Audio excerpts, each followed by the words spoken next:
अस्सलाम वालेकुम दोस्तों, अगर आपकी औलाद नहीं हो रही तो आपने परेशान नहीं होना। आपने सीधा दरबार बाहु सुल्तान चले जाना है। वहाँ पर एक बेरी का दरख्त है और उस बेरी के दरख्त के नीचे आपने एक चादर बिछानी है। अगर एक बेर गिरा तो आपका बेटा पैदा होगा और अगर पत्ता गिरा तो आपकी बेटी पैदा होगी। चाहे आपके स्पर्म्स काउंट पूरे ना हों, लेकिन दोस्तों सोचिए और अपने आप से सवाल करिए कि आपके चादर बिछाते ही अगर अंधेरी आ जाए और फिर बहुत सारे पत्ते और बहुत सारे बेर गिर जाएं तो फिर क्या पैदा होगा। आगे चलिए दोस्तों, इसी दरबार बाहु सुल्तान के मज़ार की जाली पर नीले पीले धागे लगाए जाते हैं और कई मन्नतें मांगी जाती हैं। अगर दोस्तों आप इन आस्थानों के साथ अंधी अकीदत रखते हैं तो अपने सीट बेल्ट बांध लें, क्योंकि हो सकता है हक़ैक़ आपको गिरा दें। तो दोस्तों याद रखिए, हम इस वीडियो के अंदर उन आस्थानों का जिक्र करेंगे कि जिनका हमारे दीन इस्लाम के साथ कोई ताल्लुक नहीं है। हम औलिया अल्लाह को मानने वाले हैं। ये बताना इसलिए भी ज़रूरी है क्योंकि आजकल इंतहा पसंदी बहुत ज़्यादा है। आइए दोस्तों इस कहानी को आगे शुरू करते हैं। इसी दरबार बाहु सुल्तान पर एक तालाब बना हुआ है जहाँ पर लोग पैसे फेंकते हैं और बहुत सारे खिलौने फेंकते हैं। अब दोस्तों सोचना आपने खुद है कि क्या ये सही है या गलत। हम इंडस वैली के लोग हैं, हमारी सकाफत बहुत ज़्यादा पुरानी है। हमारे कल्चरल मेले हुआ करते थे जहां पर हमारे कल्चर को प्रेजेंट और प्रमोट किया जाता था। वक्त के साथ साथ ये कल्चरल मेले किसी आम जगह पर होने की बजाय आस्थानों के ऊपर शिफ्ट हो गए। अफसोस के साथ दोस्तों कहना पड़ता है कि आपके ज़हनों को एलीट क्लास के ज़रिए कंट्रोल किया जाता है। आप जो भी सोचते हैं वो सारे का सारा एलीट क्लास को फ़ायदा देती है, क्योंकि एलीट क्लास वक्त के साथ साथ इतनी पावरफुल हो जाती है कि वो लोअर क्लास के ज़हनों को भी कंट्रोल कर लेते हैं और फिर वो उनके रिसोर्सेज पर भी कब्जा कर लेते हैं। आप सोच रहे होंगे दोस्तों कि मैं इन पीरों और इन आस्थानों को एलीट क्लास के साथ क्यों कंपेयर कर रहा हूँ, तो इस कंसेप्ट को मैं आगे जाकर एक्सप्लेन करूँगा। आइए दोस्तों आज की इस वीडियो में इन आस्थानों का किरदार, इनकी हकीकत और इनके असरात को जानते हैं।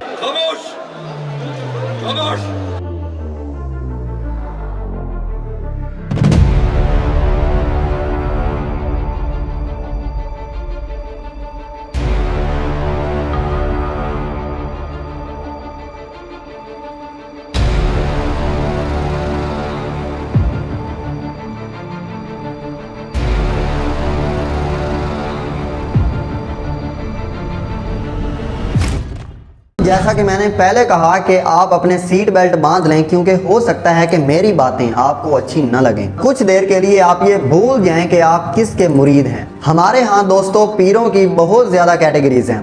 अगर आप इन सारी कैटेगरीज को अपने मुल्की हालात और एज अ एलीट क्लास समझेंगे तो आपको ज़्यादा बेहतर समझ आएगी। तो सबसे पहले तो इस कंसेप्ट को समझिए कि पीर होता कौन है।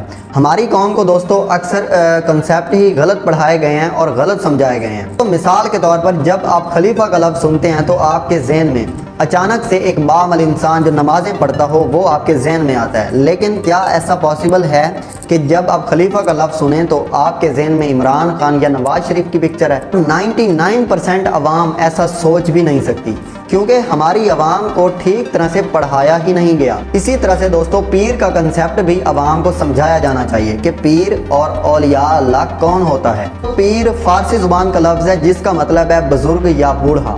आम तौर पर पीर एक ऐसे शख्स को समझा जाता है जो कि रूहानियत में आला मकाम रखता है, और पीर एक ख़ास सिलसिला से ताल्लुक़ रखता है और उनके हज़ारों मुरीदैन होते हैं और जो कि उनकी तालीमात पर अमल करते हैं। औलिया अल्लाह का मतलब होता है कि अल्लाह के दोस्त।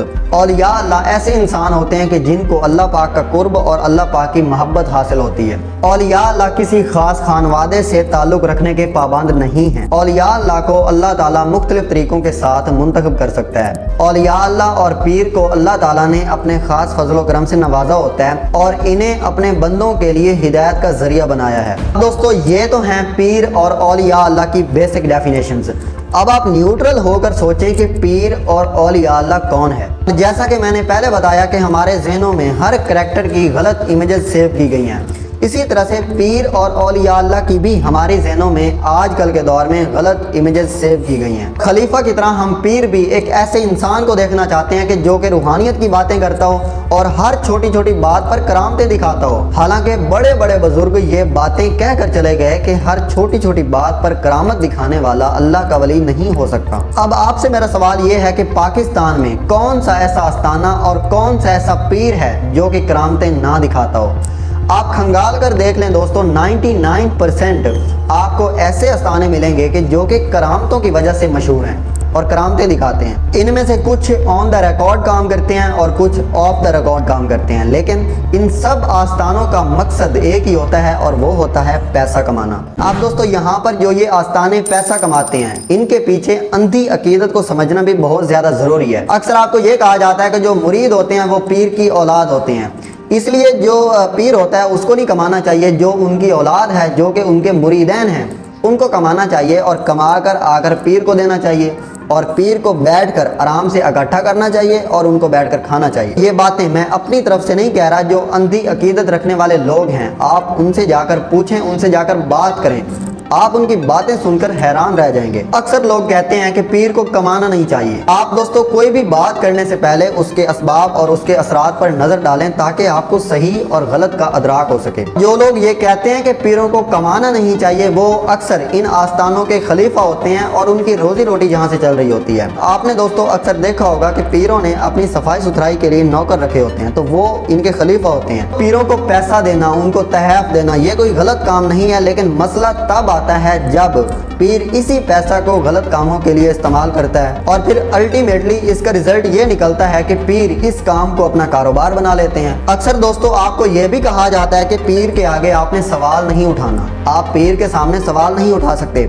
आप किसी आलिम से सवाल कर सकते हैं लेकिन आप पीर से सवाल नहीं कर सकते। दोस्तों इस एहतराम के चक्कर में आवाज ही ना उठाना, ये खौफ है। अब दोस्तों इसको मैं खौफ क्यों कह रहा हूँ, हमारी कौम के अंदर खौफ बहुत ज्यादा भर दिया गया है और ये खौफ भी इसी एलीट क्लास का पैदा करता है। दोस्तों आपको मैं कुछ मिसालें देता हूँ कि आजकल इनके खिलाफ आवाज उठाना क्यों जरूरी है। आप दोस्तों पाकिस्तान की सियासत में देख लें, सैयद फैसल सालेह हयात, सैयद खुर्शीद अहमद शाह, सैयद यूसुफ रजा गिलानी, सैयद मुशैद हुसैन, सैयद फ़ख्र इमाम, सैयद जफर अली शाह, सैयद हैदर अब्बास रिजवी, सैयद मुराद अली शाह, इसमें शाह महमूद कुरैशी, सैयद फैसल सालेह हयात, सैयद यूसुफ रजा गिलानी और हक बाहू के गद्दी नशीन शामिल हैं। और भी इसके अलावा बहुत सारी एग्जाम्पल्स हैं जो पाकिस्तान की सियासत में इन्वॉल्व हैं। दोस्तों आप खुद इनका विकिपीडिया निकाल कर देख लें कि पाकिस्तान में हो क्या रहा है और फिर ऊपर से आपको ये कहा जाता है कि पीर होने की वजह से आपने इनके खिलाफ आवाज नहीं उठानी। आप जब सारी रिसर्च कर लेंगे तो एंड कंक्लूजन आपके सामने ये निकलेगा कि आपको लगेगा कि इनसे अच्छा तो एक आम पाकिस्तानी है जो कई सालों से एक ही पार्टी के साथ तो खड़ा है ना। आप दोस्तों इनमें कोई सैयद पीर ही क्यों ना हो, इनको जहां पर पैसा नजर आता है तो ये उसी पार्टी में शमूलियत इख्तियार कर लेते हैं। आप दोस्तों शाह महमूद कुरैशी को देख लें, अब तो ये इमरान खान के साथ खड़ा है, इससे पहले किसके साथ था, तो अब ये भी कंफर्म नहीं कि ये आने वाले वक्त में किसके साथ खड़ा होगा। तो इनको जहाँ पर पैसा नज़र आता है ये उसी के साथ ही खड़े होते हैं। एक बात और भी याद रखिएगा, इन आस्थानों और इन पीरों की अपनी ख़ास कोई आइडियोलॉजी नहीं होती। अगर इनकी आइडियोलॉजी हो, ये स्टैंड करें, इनका अपना नज़रिया हो, ये किसी और पार्टी के साथ शामिल ना हो, ये कभी किसी पार्टी के साथ शामिल होते हैं, कभी किसी पार्टी के साथ शामिल होते हैं। इसका मतलब क्या है कि इनके नज़रियात पुख्ता नहीं हैं, इनकी कोई अपनी ओपिनियंस नहीं है। अगर दोस्तों आप अभी भी कंफ्यूज हैं कि सैयद के एहतराम के चक्कर में आप इंसानियत का कत्ल करवा दें, तो मैं आपको एक और मिसाल देता हूं। अब दोस्तों पाकिस्तान के आर्मी चीफ भी सैयद हैं, तो अब आप खुद सोचें कि आपको इंसानियत प्यारी है या एहतराम की मिसअंडरस्टैंडिंग। एहतराम और इख्तलाफ में कंफ्यूज ना हो, ये कोई रॉकेट साइंस नहीं है कि जो समझ में ना आए। सैयद का एहतराम करना आप पर हर हालत में लाजिम है, लेकिन जब सैयद ही जुल्म को सपोर्ट करना शुरू कर दे तो एहतराम करने की बजाय इख्तलाफ करना और आवाज़ उठाना आप पर लाजिम है। अब दोस्तों ऐसे आस्थानों की बात करते हैं कि जो पाकिस्तान की सियासत में डायरेक्टली इन्वॉल्व हैं। इनमें दोस्तों हक बाहू सुल्तान के गद्दी नशीन शाह महमूद कुरैशी का आस्थाना और भी बहुत ज़्यादा आस्थाने हैं, उनका मैं नाम नहीं लेना चाहता क्योंकि बहुत ज़्यादा आस्थाने हैं, आपका मैं टाइम ज़ाया नहीं करूँगा, आपको उन सब आस्थानों का पता है। अगर दोस्तों हम इन दो आस्थानों का ही जिक्र करें तो हमारे सामने बहुत ज़्यादा हकीकतें सामने आती हैं।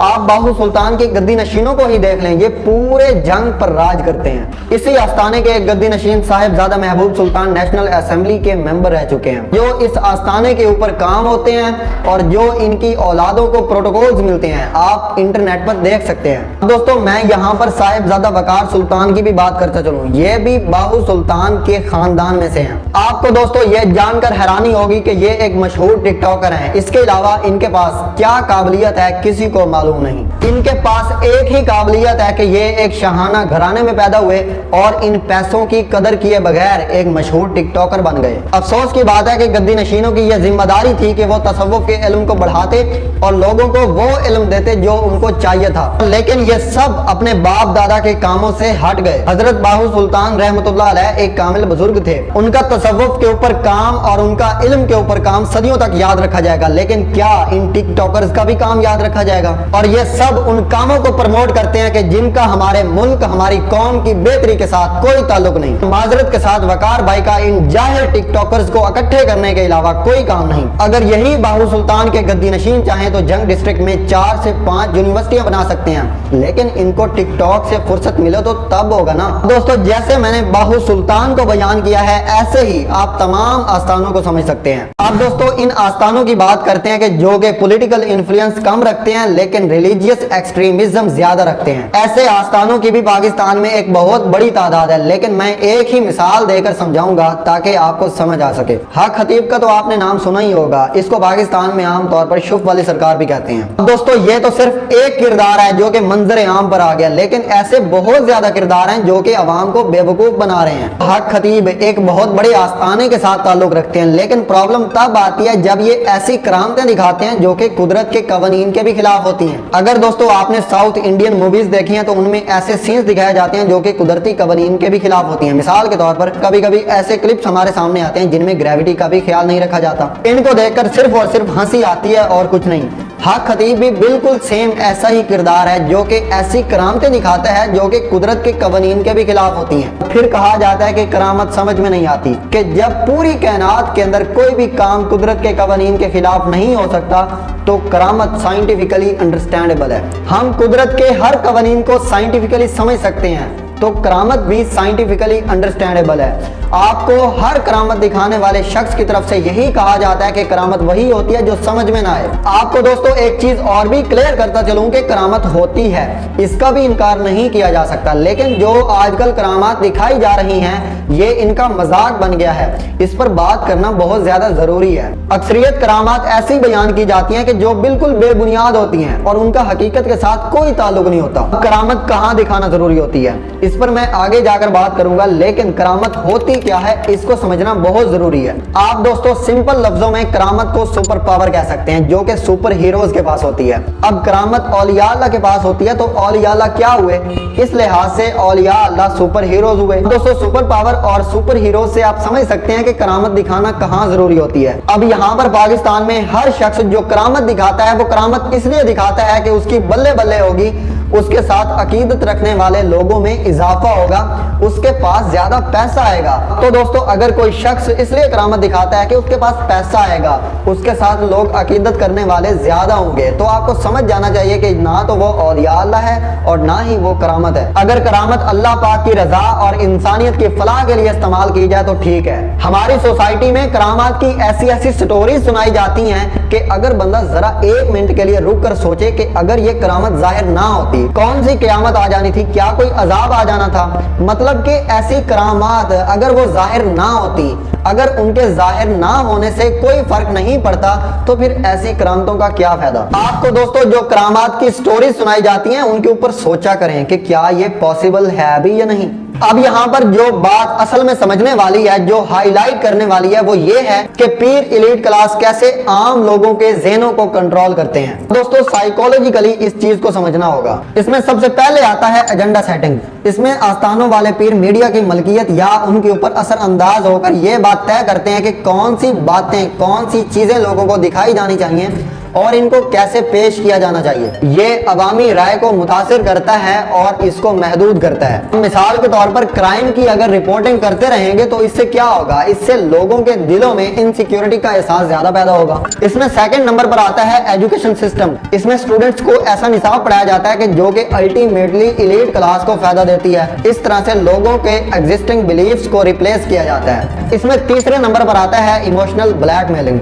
जो एलीट क्लास अपने फायदे के लिए इमोशंस का इस्तेमाल करते हैं। इसमें खौफ, गुस्सा, हुब्बुल वतनी ये इंपॉर्टेंट इमोशंस हैं जो कि एलीट अपने फायदा के लिए इस्तेमाल करती है और लोगों को मुतहर्रिक करती है। अगर दोस्तों आपको मेरी बात पर यकीन नहीं आ रहा तो आप अपनी सोसाइटी में इर्द गिर्द देख लें, आप इन्वेस्टिगेट करके देख लें कि लोगों के दिलों में खौफ बैठा हुआ है। वो पीरों के खिलाफ आवाज उठाना भी मुनासिब नहीं समझते। हर जगह बस खौफ ही खौफ है और ऐसा खौफ है जो कि बेबुनियाद है। कभी किसी ने सोचकर देखा कि इस खौफ का मुवज्जिब कौन है? इस साइकोलॉजिकल फैक्टर्स में एक इंपॉर्टेंट और फैक्टर्स है कि लोग दूसरों के बिहेवियर्स से मुतासिर होते हैं, जो कि मेजॉरिटी में हो रहा होता है। लोग उन मेजॉरिटी बिहेवियर्स को अपनाने की कोशिश करते हैं और आखिर में बिग लाई एक ऐसी टेक्निक है जिनके जरिए लोगों की ओपिनियंस को टारगेट किया जाता है। यही टेक्निक एडोल्फ हिटलर ने इस्तेमाल की। उसका ख्याल था कि जब कोई एक छोटे से झूठ के बजाय एक बहुत बड़ा झूठ बोलता है और उस पर डट जाता है और वो बार बार बोलता है तो आखिरकार लोग उस पर यकीन कर लेते हैं। और खास तौर पर सोसाइटी पर असर रखने वाले लोग जब ये इतना बड़ा झूठ बोलते हैं तो लोग उसको सच मानते हैं। मिसाल के तौर पर अगर नवाज शरीफ या इमरान खान कोई इतना बड़ा झूठ बोलता है और बार बार बोलते रहेंगे तो लोग उस पर आखिरकार यकीन कर लेंगे। यही काम तो आस्थानों वाले पीर करते हैं कि आपको बेबुनियाद कहानियां सुनाई जाती हैं। एक झूठ की फहरिस्त, बहुत बड़ी फहरिस्त आपके सामने लाकर रख दी जाती है। जब आपकी परवरिश ही इसी माहौल के अंदर हुई हो जहां पर आपको बचपन से ही झूठ सिखाया जा रहा हो और झूठ पढ़ाया जा रहा हो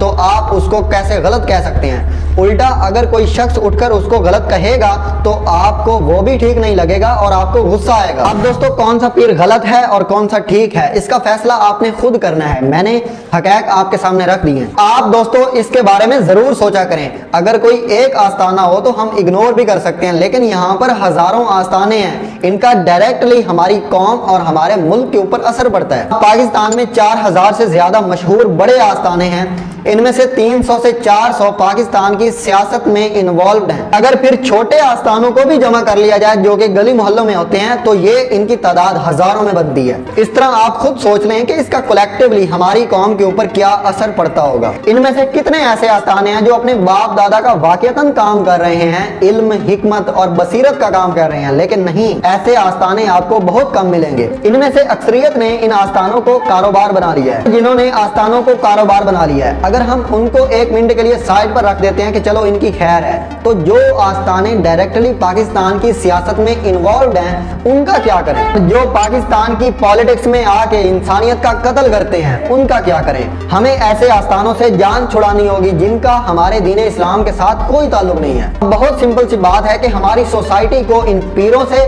और इन आस्थानों से क्या हासिल हो रहा है? कुछ भी नहीं। अगर आपको इन आस्थानों से कुछ हासिल नहीं हो रहा तो इनको छोड़ दें। अगर आप खुद हलाल कमाकर अपने बच्चों को खिलाते हैं इसका मतलब है कि आप सोसाइटी को कुछ ना कुछ दे रहे हैं। आखिर में दोस्तों मैं इतना ही कहना चाहता हूं कि आजकल के दौर के अंदर हलाल कमाने वाला इंसान ही अल्लाह ताला का वली है। अभी तक के लिए इतना ही दोस्तों, अपना ख्याल रखिए। अल्लाह हाफिज। पाकिस्तान जिंदाबाद।